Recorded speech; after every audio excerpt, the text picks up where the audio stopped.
श्री स्वामी समर्थ. यंदा बुधवार दिनांक 12 नोव्हेंबर रोजी कालभैरव जयंती साजरी केली जाणार आहे. हे एक महादेवाचे रूप आहे. शिवाचे उग्र व भीषण असे हे रूप आहे. पंचमुखी शिवाच्या दक्षिणेकडे मुखालाही भैरव असे म्हटले जाते. तसेच भैरव हा शिवाचा एक प्रमुख गण असल्याचेही मानले जाते. कालिका पुराणाच्या मते पार्वतीच्या शापाने महाकाल हा गण भैरवाच्या रूपाने जन्मला. त्याचा जन्म रात्रीच्या 4थ्या प्रहरी झाल्याचे मानले जाते. कार्तिक वद्य अष्टमीला भैरव जयंती हे काम्य व्रत केले जाते. गळ्यात नरमुंड माला, हातात नरमुंड, अंगावर हत्तीचे कातडे, सापाचे दागिने, 4, 8, 12 वा अधिक हातातून तलवार, बाण, त्रिशूळ, दोरी इत्यादी आयुधे, 5 चेहरे इत्यादी रूपातील भैरव नावाप्रमाणेच उग्र भासतो. दांडगाई करणाऱ्या माणसाला टोळ भैरव म्हणतात. याचे कारण ही भैरवाची उग्रताच होय. राजस्थानमध्ये प्रत्येक गावात शमी वृक्षाखाली त्याची मूर्ती वा तांदळा असतो. पंजाबात मृत्यूला भिवविणारा देव मानले जाते. भैरव कुत्र्याबरोबर असतो वा त्याच्यावर स्वार होऊन राहतो असे म्हणतात. तो शैव मंदिरांचा द्वारपाल व शक्तिपीठांचा संरक्षक आहे. भैरवाला वगळून शक्तीची पूजा केली तर ती निष्फळ मानली जाते. शेतकरी पेरणीच्या व कापणीच्या प्रसंगी त्याची पूजा करतात. त्याच्यामुळे भूतबाधा, सर्पदंश वगैरेंचा प्रभाव नष्ट होतो असे मानतात. शैव आगमांनुसार एकूण 64 भैरवांचे 8 वर्ग असून त्या वर्गांच्या 8 प्रमुखांना अष्टभैरव असे म्हटले जाते. तंत्रग्रंथांनुसार 64 भैरव हे 64 योगिनींचे स्वामी असतात. अष्टभैरवांच्या नावांविषयी बरेच मतभेद आहेत. शांतिकर्मात व शैव व्रताच्या उद्यापनात अष्टभैरवांना आहुती दिली जाते. अष्टभैरवांपैकी कालभैरवाला काशीचा कोतवाल असे म्हटले जाते. त्याला पापभक्षण, आमर्दक, काळराज इत्यादी नावेही आहेत. काशीत जाताना प्रथम त्याचे दर्शन घ्यावयाचे व परतताना त्याच्या नावाचा काळा गंडा बांधायचा अशी प्रथा आहे. उज्जैनजवळील भैरवगड या कोटात त्याचे भव्य मंदिर आहे. मार्गशीर्ष वद्य अष्टमी ही कालभैरवाष्टमी म्हटली जाते. आश्विन, कार्तिक व भाद्रपद वद्य अष्टमीला कालाष्टमी हे त्याचे व्रत केले जाते. शेंदूर व तूप यांनी संतुष्ट होणारा एक बालभैरवही आहे. नेपाळमधील नेवार लोक वीरभद्राचे रूप असलेल्या पाचली भैरवाची पूजा करतात. सूर्य व शिव यांचे संयुक्त स्वरूप असलेल्या मार्तंड भैरवाची त्रिमुखी मूर्ती आढळली आहे. शिवाचे बटुक भैरव नावाचे एक तामस रूपही आढळते. दक्षिण भारतातील शैव मंदिरांची रक्षक देवता असलेल्या क्षेत्रपालाला महाभैरव असे म्हणतात. राजस्थानात भूतपिशाच्यांना ताब्यात ठेवणारे काला व गोरा असे 2 भैरव असून माघ महिन्यात त्यांचा लोकोत्सव असतो. पुराणांच्या मते भैरवाने जन्मल्याबरोबर सर्व देवांचे दमन केले म्हणून शिवाने त्याला वृक्ष होण्याचा शाप दिला होता. तोच दमनक वा तातिर्य हा वृक्ष होय. त्याची पूजा केल्याखेरीज देवांच्या पूजेचे फल मिळणार नाही असा शिवाने उशाप दिला. ब्रह्मदेवाने शंकराचा अपमान केल्यावर त्याच्या क्रोधाग्नीतून काळ्या रंगाचा भैरव जन्माला आला. त्याने ब्रह्माचे शिवनिंदा करणारे 5वे मस्तक तोडले. सर्व तीर्थांना जाऊनही भैरवाचे ब्रह्महत्येचे पाप नष्ट झाले नाही. शेवटी काशीत त्याला पापमुक्ती मिळाली व त्याने ब्रह्माचे मस्तक जेथे ठेवले तेथे कपालमोचन तीर्थ बनले.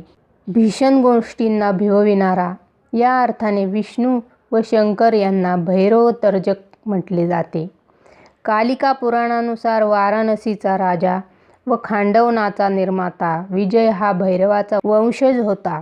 भैरव हे नाव धारण करणारे भैरव पुराण, भैरवतन्य इत्यादी ग्रंथ आढळतात. प्राचीन काळात याच तिथीला महादेवाने काळभैरवांचा अवतार घेतला होता. यामुळे या दिवशी काळभैरवांची विशेष पूजा केली जाते. ती कशा पद्धतीने करावी ते आपण पाहूया. संध्याकाळी स्नान करून शेंदूर, सुगंधित तेलाने भैरवाचा शृंगार करावा. लाल चंदन, अक्षता, गुलाबाचे फूल, जानवे, नारळ त्यांना अर्पण करावे. तिळगुळ किंवा गूळ शेंगदाण्यांचा नैवेद्य दाखवावा. सुगंधित धूप, अगरबत्ती आणि मोहरीच्या तेलाचा दिवा लावावा. त्यानंतर भैरव मंत्राचा जप करावा. धर्मध्वजं शंकररूपमेकं शरण्यमिथ्यं भुवनेषु सिद्धं द्विजेंद्र पूज्यं विमलं त्रिनेत्रं श्रीभैरवं तं शरणं प्रपद्ये. तसेच या दिवशी भैरव गायत्री मंत्राचाही जप आपण केला पाहिजे. तो असा: ओम शिवगणाय विद्महे गौरीसुताय धीमहि तन्नो भैरव प्रचोदयात. या मंत्राचा 108 वेळेस जप करावा. त्यानंतर भैरवासमोर धूप, दीप आणि कापूर लावून त्यांची आरती करावी. तसेच भैरवाचे वाहन श्वानाला आपण पोळी खाऊ घालावी. भैरवाचा अवतार प्रदोष काळ म्हणजे दिवस रात्रीच्या मिलन काळात झाला होता. यामुळे भैरवाची पूजा संध्याकाळी आणि रात्री करणे सर्वात जास्त शुभ मानले जाते. रुद्राक्ष महादेवांचे स्वरूप आहे. यामुळे भैरव पूजेत रुद्राक्षाची माळ धारण करावी. रुद्राक्षाच्या माळेने भैरव मंत्राचा जप करावा. भैरव पूजेमध्ये ओम भैरवाय नमः या मंत्राचा उच्चार करत चंदन, अक्षदा, फूल, सुपारी, दक्षिणा, नैवेद्य त्यांना अर्पण करावा. तसेच काळभैरव आणि महादेव, त्याचप्रमाणे देवी पार्वती यांची पूजाही अवश्य करावी. या दिवशी अधार्मिक कामापासून दूर राहावे. आई-वडील आणि इतर कोणत्याही मोठ्या व्यक्तीचा अनादर करू नये. क्रोध करू नये. घरात कलहाचे वातावरण निर्माण होईल असे वागू नये. श्री कालभैरव यांच्या साधनेमुळे प्रकृती गर्भात मानवाला ग्रासणारे पितृदोष, नजरदोष, ग्रहबाधा, शत्रुबाधा, भूतप्रेत, पिशाच्यबाधा, करणी, भानामती तसेच इंद्र, कली, माया निर्मित संकट मालिकांपासून मुक्तता मिळते.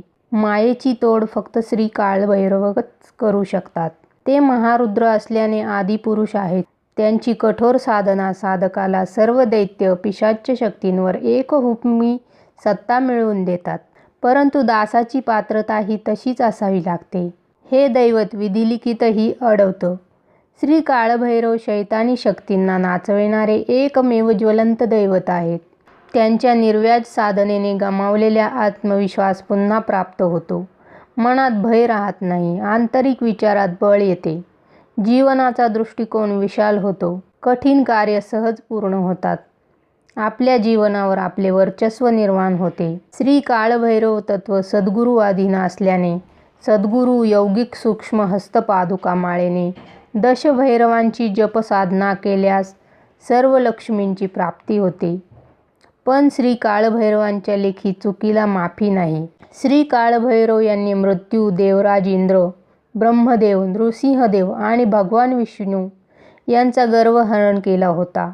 शनिदेव हा काळभैरव देवांचा सर्वात मोठा भक्त आहे. भैरव प्रहर रात्री 12 ते पहाटे 3 असा आहे. या प्रहरात भैरव साधना अधिक प्रभावी आणि परिणामकारक ठरते. श्री काळभैरव पाताळवासी आहेत. त्यांना दक्षिणेश्वर असेही म्हणतात. नक्षत्रे त्यांच्या आज्ञेची प्रकर्षाने वाट पाहतात. त्यांना प्रसन्न केल्यास नक्षत्रांचे फळ तुमच्या खिशात येते. श्री काळभैरवांच्या आज्ञेशिवाय कोणत्याही सूक्ष्म क्षेत्रात प्रवेश होत नाही. श्री काळभैरवांच्या कक्षेत आल्याशिवाय नशिबाचे चक्र फिरत नाही. इतर देवदेवी बघ्याची भूमिका घेतात. पण भैरवनाथ प्रामाणिक आणि तळमळीला धावून येतात. परंतु मन आणि हृदय आणि नियती स्वच्छ हवी. श्री स्वामी समर्थ.